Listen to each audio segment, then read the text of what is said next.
Okay, so good morning no mga karipapits. So bagong gising no si karipapits, no, hindi pa nakapanghilamos.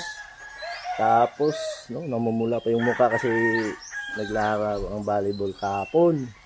No, so ang activity ngayon ni karipapits is magpaligo na naman sa kabayong pula. Yan no ang dumi-dumi ni mga karipapits. No, masyadong marumi mga karipapits. 1 week na kasi nung nahugasan no mga karipapits, no. So, kaya, ang gagawin natin ngayon is magpaligo sa kabayong pula. No? Mga karipapits. So, pero bago yan, mga karipapits, ito muna. So, yan, no? Pangpainit. No, yan, mga karipapits. Kita nyo ito. No? So, may kasamang tea, mga karipapits. Tapos, turmeric. No? O